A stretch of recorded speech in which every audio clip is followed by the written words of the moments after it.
Oke, kita lanjutkan. Kalau makna, Pak, apa pentingnya? Orang punya makna itu bisa membuat dia lebih kuat. Jadi, kalau kita punya makna hidup yang jelas, kita sadar nilai diri kita. Punya tujuan, tapi kok gagal, tidak masalah, ayo diulang lagi. Karena kita punya makna diri yang jelas. Yang kedua, mencegah kekosongan eksistensial. Mencegah kehampaan. Ini penyakitnya orang era hari ini, itu kan rasanya hampa. Sudah mencapai sesuatu, tapi terus ngapain? Kalian mati-matian pengen lulus. Begitu lulus, iya sih setelah ujian senang, tapi setelah lulus terus hampa lagi. Ini terus mau apa saya ini? Jangan-jangan besok ya sudah kerja, tapi juga tidak bisa menikmati, hampa juga. Jangan-jangan setelah nikah juga begitu. Ternyata nikah itu kayak gini ya. Tidak seperti bayangan. Kenapa? Kalian tidak punya makna hidup. Sehingga tidak bisa memaknai apapun di sekelilingmu. Makna hidup itu seperti kacamata.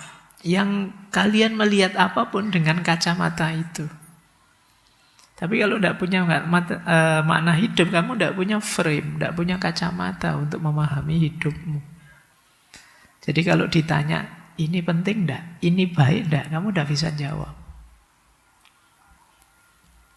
Nanti kita lihat ya, makna hidup itu ada banyak tipenya. Tapi setidaknya kalian harus punya makna terhadap hidupmu. Makna dan tujuan itu nanti satu paket. Baik, ini masih dasar-dasar ya, masih belum ke gimana kita mengelola makna, mengelola tujuan. Intinya, kalau dengan kata-kata yang ringkas, tujuan itu memberi kita arah hidup. Makna memberi kita alasan untuk hidup. Dan hidup yang utuh memerlukan keduanya. Makna hidup menjawab pertanyaan mengapa kita ada. Tujuan hidup menjawab pertanyaan bagaimana kita harus berjalan. Di era ketidakpastian, makna menjadi jangkar, tujuan menjadi kompas. Semoga bisa ditangkap ya, tak jelasin satu-satu. Tujuan itu menegaskan kita mau kemana, memberi kita arah. Makna itu pertanyaan, mengapa kok kita mau ke sana, itu makna. Tanpa tujuan kita tidak jelas mau kemananya. Tanpa makna kita tidak jelas kenapa kita mau ke situ. Dua-duanya penting dalam hidup kita. Pak, saya mau kuliah, Pak. Mengapa kamu mau kuliah? Biar jadi orang pinter kemudian berguna bagi masyarakat. Nah, ini kamu punya makna diri. Saya ingin jadi pribadi yang pinter dan berguna untuk masyarakat. Jalannya kuliah tujuan. Jadi kuliah itu targetmu. Tapi kamu punya alasan kenapa kamu target itu. Itulah tujuan dan makna. Nah, makna menjawab mengapa kita ada, tujuan menjawab bagaimana kita berjalan. Makna jadi pengendali, tujuan jadi kompasnya, pengarah. Semoga sudah dipahami ya sekarang bedanya dua aspek ini. Antara makna hidup dan tujuan hidup. Yuk kita pelan-pelan sekarang mulai masuk. Bagaimana cara kita membangunnya. sebenarnya pertanyaan apa sih makna hidupmu kalian yang tahu ya. Ini malam hari ini kita mengarahkan dengan pertanyaan-pertanyaan saja. Coba ya sekarang menemukan makna, membangun makna. Coba kalian setelah ini nanti tanyakan dirimu ya. Ini saya tidak tahu berapa, 10 apa berapa pertanyaan itu. Harus bisa jawab. Kalau tidak bisa jawab, latihan. Entah kalian upayakan gimana biar bisa jawab. Kalau kalian bisa jawab, nanti bisa kalian rumuskan. Berarti ini makna hidupku. Hal penting dalam hidupku melalui pertanyaan-pertanyaan ini. Coba ya, kalian tanya yang pertama. Apa sih hal terbaik yang saya syukuri hari ini dalam hidupku? Pasti ada. Kalau tidak ada, kamu sedang mengabaikan nikmatnya Allah yang banyak atas dirimu. Pasti ada. Minimal kamu masih bisa bernafas itu anugerah yang luar biasa. Kamu masih sehat itu anugerah yang luar biasa. Tapi kan masuk minimal. Coba cari hal terbaik dalam hidupmu yang menurutmu saya harus bersyukur sekali punya ini. Mulai tanya dirinya ya, oh ya aku kok tidak nemu-nemu. Terserah, Pak, saya itu tidak pinter, Pak. Tapi saya itu kata teman-teman murah senyum, Pak. Nah, itu, berarti ini yang perlu saya syukuri ini. Saya dianggap ramah berarti. Oke ya, coba kamu cari apa dalam hidupmu. Mungkin lambat-lambat kamu pernah dengar orang muji kamu apa gitu. Meskipun mungkin pujiannya basa-basi, tidak apa-apa lah. Ya, siapa tahu ada akarnya yang benar ke situ ya. Coba kalian ingat-ingat apa sih hal terbaik yang saya syukuri dalam hidupku. Oke, itu pertanyaan pertama. Pertanyaan kedua, apakah saya sudah hidup sesuai dengan nilai-nilai yang saya anggap utama? Misalnya, Pak, saya itu orangnya mengutamakan persaudaraan, Pak. Coba kamu cek, kamu beneran sudah begitu enggak? Jangan-jangan masih di pikiran saja. Kalau sudah, alhamdulillah, mungkin itu yang harus kamu syukuri. Coba kalian tanya, apakah hidupmu sudah selaras dengan kebenaran, dengan kebaikan yang kamu yakini? Misalnya kalian bilang, Pak, hidup yang terbaik menurut saya itu hidup sederhana, Pak. Nah, misalnya kamu punya teori begitu, coba tanyakan dirimu, kamu sudah sederhana enggak? Ya, caranya begitu ya, nanti kalian tanya. Ini lewat jalan ini nanti kalian membangun makna hidupmu. Oke, sekarang masuk lebih dalam, siapa tahu kamu punya makna lebih luas tentang dirimu. Coba ya, apakah tindakan-tindakan saya belakangan ini memberi manfaat pada orang lain, sekecil apapun itu? Coba cari, sekedar menyeberangkan orang, sekedar Pak, saya itu terbiasa tidak kemerungsung, jadi di lampu merah saya tidak pernah ngebel-ngebel, Pak. Itu kamu itu manfaat juga tidak apa-apa, wis. Melakukan kebaikan pada orang lain. Jadi manfaat saya satu-satunya untuk orang lain adalah, Pak, saya tidak pernah ganggu orang lain. Misalnya, itu juga anggap saja itulah. Meskipun sebenarnya kalian bisa memberi lebih banyak. Tapi cobalah tanya. Ini nanti semua bisa melahirkan kebanggaanmu pada dirimu bahwa ternyata aku masih bernilai. Terus tanyakan lagi pada dirimu, apakah saya secara sengaja memang ingin menjaga hubungan dengan orang-orang yang dekat dan berarti dalam hidupku. Nah, itu memang sengaja tidak ingin menyinggung perasaan, sengaja ingin membantu, membahagiakan, menggembirakan orang-orang dekatmu. Ini juga berarti kalian pinter dalam berelasi. Coba ditanyakan itu ya. Mungkin selama ini kalian tidak pernah mikir begitu. Sekarang mulai dipikir. Oh iya ya, ternyata selama ini saya tidak pernah peduli dengan teman, dengan sahabat. Ya asal jalan saja. Sekarang mulai difikirkan, apa sih yang aku berikan ke mereka? Kemudian, coba tanya lagi pertanyaan. Apa pelajaran-pelajaran berharga yang saya dapat dari pengalaman-pengalamanku selama ini? Kalau kalian bisa menyebutkannya, mungkin di titik itulah kamu merasa bermakna. Saya, Pak, sejak dikhianati itu, sekarang saya jadi pribadi yang lebih hati-hati, Pak. Saya tidak akan mau dibohongi untuk kedua kalinya. Nah, itu mulai. Kita dapat pelajaran sekarang. Oke ya. Makna hidupmu mesti nanti akan geser sudah. Dari pengalaman kemarin percaya wae, sekarang Anda hati-hati. Terus, ada lagi.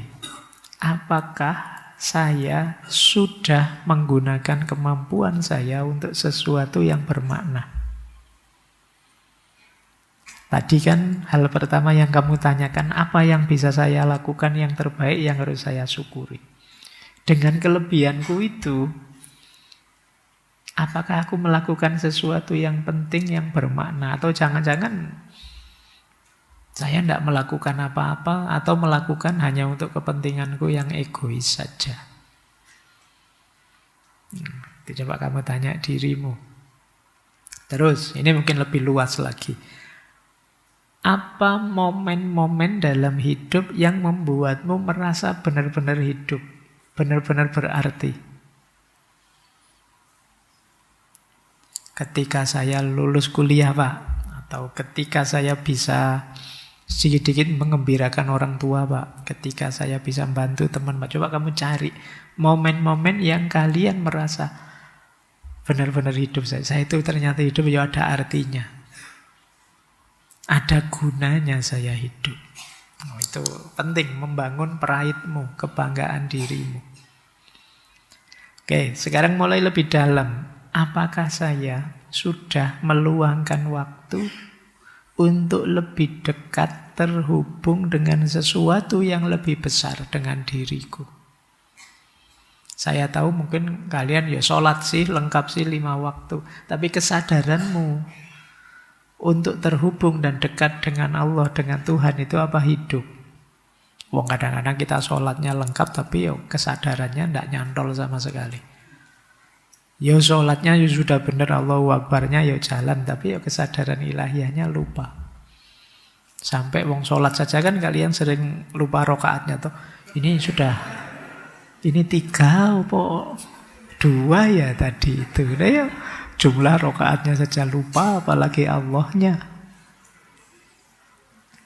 Oke, coba deh kamu tanya. Kamu ada ndak upaya lebih serius untuk menyadari hadirnya Allah, kemudian kalian ingin lebih dekat? Pertanyaan selanjutnya, coba. Ini agak ngeri. Seandainya besok lusa lah, ini kan malam ya, adalah hari terakhir hidupmu, kamu sudah rela enggak? Kalau kamu belum rela, mengapa? Kalau bahasa lain ya, kamu sudah siap enggak? Kalau kamu belum siap, kenapa? Terus, kalau kamu ngerti hal-hal itu yang membuatmu merasa tidak siap, apa ada usahamu untuk membuatmu siap? Coba ya, tanya itu. Ini mungkin kamu harus berani jawab sendirian, tidak apa-apa, tidak harus diceritakan ke orang. Kalau saya besok misalnya mati, apa saya siap? Belum, Pak, belum siap. Oke, tidak apa-apa, wajar orang belum siap.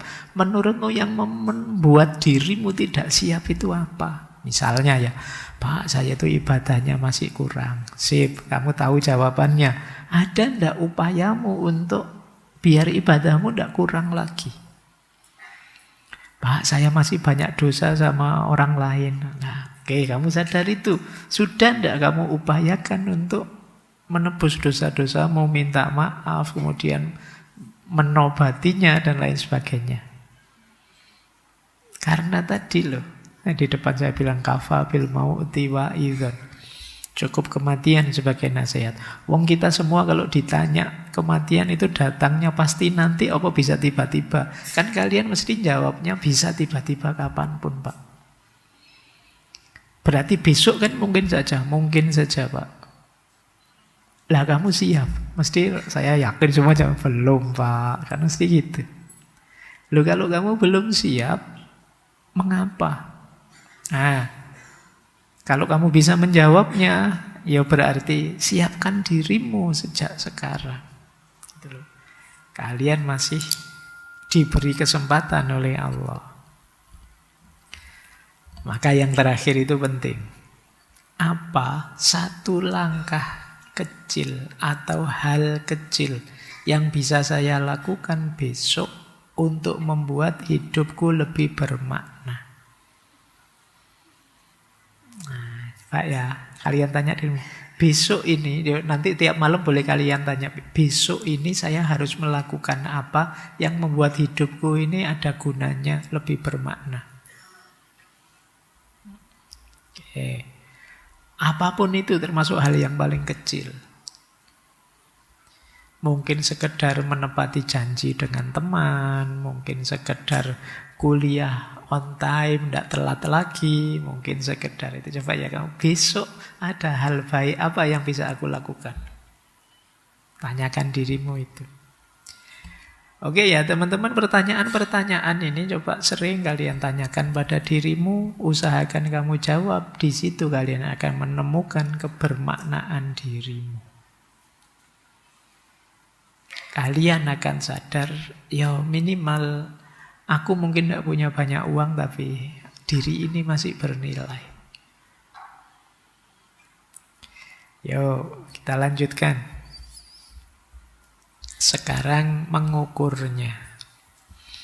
Tadi kan kita sudah merumuskannya. Kalau sudah punya makna hidup, sekarang ayo diukur. Makna hidupku cocok apa tidak? Makna hidupku sudah baik atau harus saya revisi ulang? Jadi kalian kan sekarang punya, aku itu orangnya begini loh. Aku itu penting karena ini loh. Nah, sekarang diuji, dievaluasi. Ini cara mengevaluasinya. Yang pertama, cocok atau tidak dengan nilai keutamaan yang kita yakini. Pak, makna diriku itu ini Pak, tapi rasanya tidak cocok ini Pak dengan agama yang saya yakini, budaya di tengah masyarakat. Nah, ini masalah kalau begini. Coba diuji, cocok tidak dengan nilai dirimu? Yang kedua, memberi rasa utuh, rasa tenang. Dengan makna itu kamu suka dengan dirimu. Kamu tenang sekarang. Jangan sampai kalian punya makna, tapi kamu gelisah dengan makna itu. Jadi, meskipun sulit, saya masih senang dengan diriku. Karena makna tadi. Tapi banyak orang yang gelisah dengan maknanya sendiri. Pak, ternyata saya itu orangnya, misalnya ya, tidak tegaan, Pak. Kalau ada teman ngomong, saya selalu luluh itu. Nah, kamu ngerti makna dirimu itu, tapi terus kamu sendiri gelisah. Iya, Pak, saya gara-gara itu loh, Pak. Terus sering ditipu orang. Teman-teman itu kalau mau utang itu rasanya kasihan sekali saya melihatnya. Tapi besok ya, kayak tidak ada apa-apa lagi misalnya. Kayak gini kan kamu gelisah dengan makna dirimu sendiri. Kamu tidak seret, tidak cocok dengan makna yang sudah kamu tetapkan. Kamu jadi tidak tenang. Pak, saya ingin membentuk makna hidupku sebagai pribadi yang cuek, peduli amat dengan apa saja. Tapi ternyata tidak bisa kamu mau cuek total itu. Tiap kali ada apa-apa, pinginnya ikut campur saja. Pingin komen saja. Pingin ikut ngomong saja. Tidak bisa saya cuek. Tidak cocok dengan dirimu, maknamu. Kamu gelisah. Ya di mulut saja sih ngakunya cuek. Tapi begitu baca berita, baca postingan itu gatel pingin ikut komen. Panas kamu kalau lihat orang ngomong macam-macam. Ya salah saja. Tidak cocok berarti maknamu. Terus konsistensi jangka panjang. Makna kok ganti-ganti terus. Pak, kemarin saya memaknai diri saya sabar, Pak. Sekarang saya ganti, Pak. Tidak sabar-sabaran lagi masa gitu. Terus besok ganti lagi. Oh, itu ya bukan makna namanya. Kamu masih mencari namanya. Kamu belum siap konsisten di makna itu. Mungkin masih sekedar keinginan-keinginan sesaat. Bukan hakikat kondisi dirimu. Terus, gimana lagi ngukur makna? Yang pertama, manfaatnya untuk hidupmu. Apakah engkau puas? Orang lain juga merasakan atau tidak? Kalau engkau sendiri tidak puas, orang lain juga tidak dapat apa-apa dari maknamu, kemungkinan maknamu perlu direvisi lagi. Dan terakhir spiritualitas. Kalau spiritualitas dengan makna itu, kamu lebih dekat dengan Allah atau tidak? Kamu tambah religius spiritual apa enggak? Nah itu spiritual, mengukurnya itu. Kalau dirangkum, kalau saya rangkum dengan pertanyaan ini saja. Ini yang bahasa saya self-check.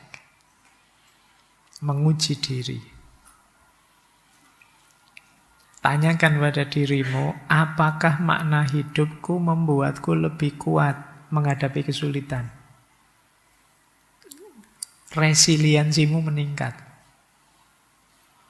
Nah, kalau begitu berarti cocok sudah maknamu. Tapi kalau tidak, Pak, sejak saya memaknai diri saya seperti itu, saya tambah pusing, Pak, tambah bingung tiap hari, tambah lemah. Berarti mungkin perlu dievaluasi maknamu. Kemudian yang kedua, apakah makna hidup membuatmu semakin bertumbuh, meningkat? Kemarin saya tidak sabaran, Pak, tapi sekarang saya jauh lebih sabar. Berarti kamu tumbuh. Kemarin saya baperan, Pak, sekarang saya tidak baperan lagi. Kamu tumbuh. Yang ketiga, orang lain banyak yang dapat manfaat atau tidak. Dan yang keempat, imanmu, keyakinanmu tambah mantap atau tidak. Jadi paling tidak kalian uji dengan 4 hal ya. Dengan makna diri seperti ini, aku tambah kuat atau tidak? Aku tambah baik dari sebelumnya atau tidak? Orang lain dapat manfaatnya atau tidak? Keimananku tambah mantap atau tidak? Nah, jawabannya apa? Kalau jawabannya positif semua berarti makna hidupmu sudah pas. Tapi kalau masih banyak yang negatif, mungkin perlu kamu evaluasi lagi. Cuma ya tentu saja sebelum ngecek kan kamu harus punya duluan yang dicek apa. Kalau masih belum punya makna ya ceknya tidak ada gunanya. Makanya tadi saya bilang tetapkan makna dirimu. Dengan cara tadi ya di awal. Baik, tentang makna sudah. Sekarang kita masuk ke tujuan. Kalau tujuan lebih konkret. Kalau makna lebih filosofis. Sekarang kita masuk ke tujuan. Gimana caranya menetapkan tujuan? Ayo kita mulai mikir target hidup kita. Ini yang kadang kalian maknai sebagai cita-cita.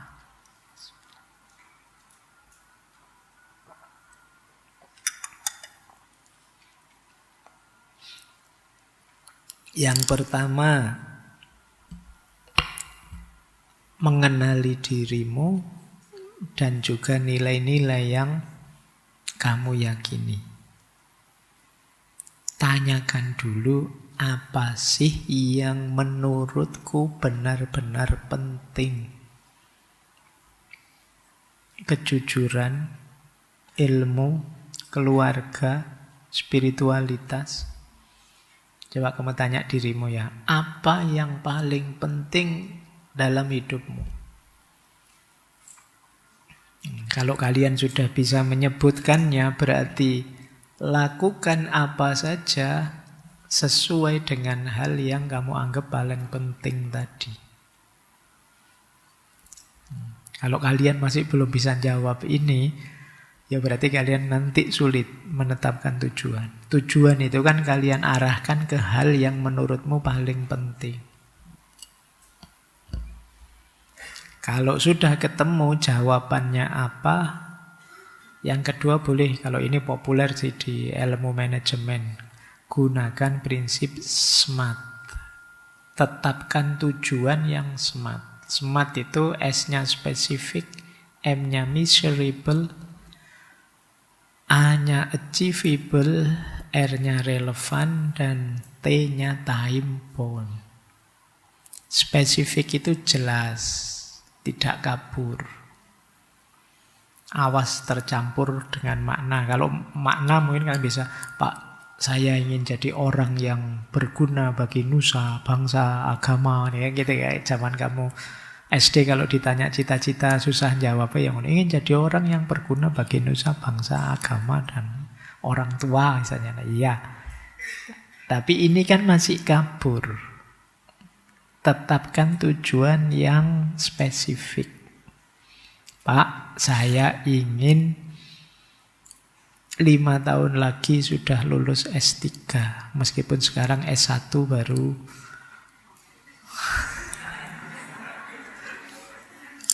Lu sopo ngerti kan, setelah lulus S1 semester akhir tiba-tiba S2 terus langsung S3. Ini jelas, spesifik. Jadi jangan kabur. Kabur, tujuan kok kabur, itu sulit diminta pertanggungjawabannya. Kapan kamu ngelamar aku? Ya nunggu kalau Allah memberi hidayah ya. Nah, ini tidak spesifik, susah. Nanti ya kalau Allah menghendaki, kalau sudah takdirnya ketemulah kita. Itu mungkin itu bahasa-bahasa filosofis. Kalau untuk tujuan spesifik. Aku ingin tahun depan kita sudah menikah. Nah, itu spesifik. Yang ada calonnya ya.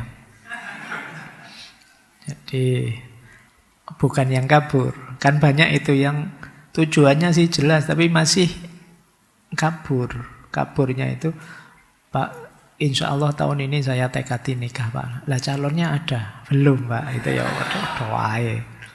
Berarti ya targetmu loncat, itu targetnya. Tahun ini saya dapat calon, Pak. Nah, itu mending. Jadi calonnya belum ada, kok targetnya nikah. Nah, spesifik itu namanya. Yang kedua, measurable, bisa diukur. Jadi, bukan yang tidak ada kuantifikasinya, tidak ada kuantitasnya, itu sulit mengukurnya. Kayak tadi loh, saya dapat pasangan misalnya, itu kan mengukurnya jelas. Oh, kalau nggak dapat ya berarti dia gagal, tujuannya tidak tercapai. Lulus S3 itu kan mengukurnya gampang.